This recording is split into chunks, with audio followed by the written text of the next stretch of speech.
Hello students, I am Aanchal Sehgal, your science teacher from Good Luck High School.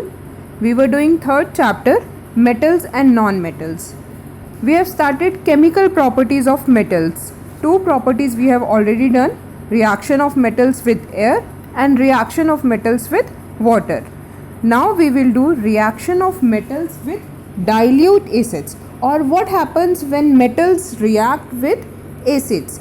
जब metal acid के साथ react करता है तो क्या होता है? सी एसिड्स में सबको पता है हाइड्रोजन होता है, तो मेटल्स क्या करते हैं, वो एसिड्स में से हाइड्रोजन को डिस्प्लेस कर देते हैं, अलग कर देते हैं. ठीक है, तो लेकिन सिर्फ जो लेस रिएक्टिव मेटल्स हैं जैसे कॉपर है, गोल्ड है, वो हाइड्रोजन को सेपरेट डिस्प्लेस नहीं कर पाते डाइल्यूट एसिड्स में से.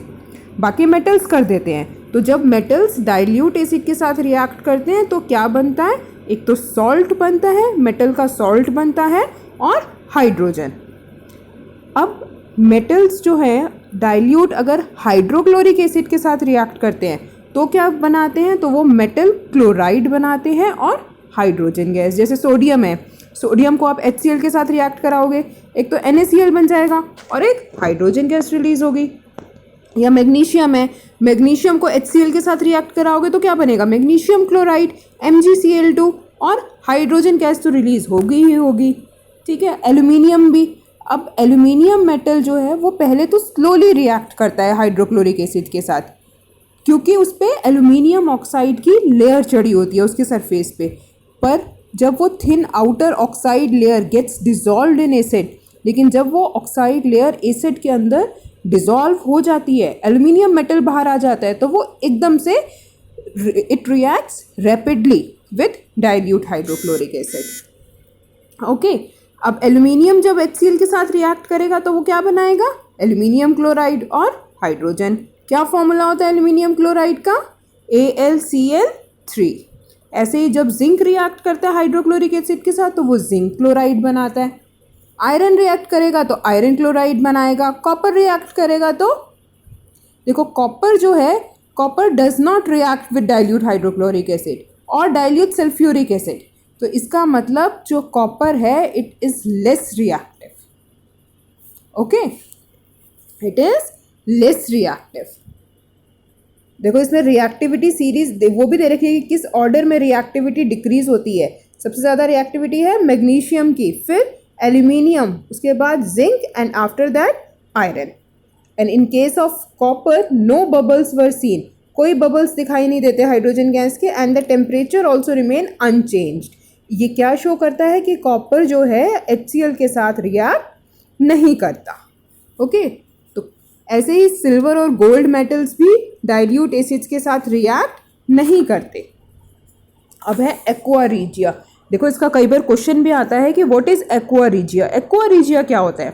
देखो एक्वा रीजिया में हम दो एसिड्स को मिक्स करते हैं, एक नाइट्रिक एसिड और एक कंसेंट्रेटेड हाइड्रोक्लोरिक एसिड HCl और एक HNO3.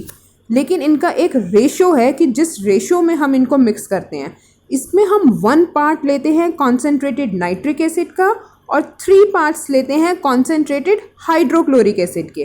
तो इसको हम 1:3 की रेशो में प्रिपेयर करते हैं एक्वा रीजिया को. This ratio is fixed, ratio of concentrated HNO3 and concentrated HCl, it is 1:3.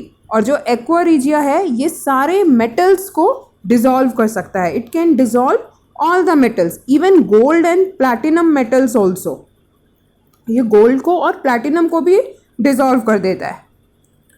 Okay, now next is how do metals react with solutions of other metal salts.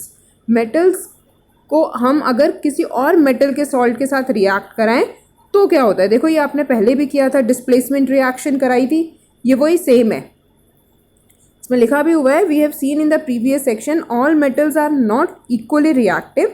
सारे metals reactive नहीं होते equally, ये कुछ ज़्यादा reactive होते हैं और कुछ कम रिएक्टिव होते हैं. Displacement reaction studied in chapter 1 give better evidence about the reactivity of metals. देखो इसमें अगर एक मेटल को हम एक के सॉल्ट सॉल्यूशन के साथ रिएक्ट करा रहे हैं तो मेटल A है और सॉल्ट सॉल्यूशन है B का, तो क्या बनेगा, सॉल्ट सोल्यूशन ए का बन जाएगा और वो मेटल बी अकेला रह जाएगा। ओके, तो रिएक्टिविटी सीरीज जो है that we will do next time. Thank you.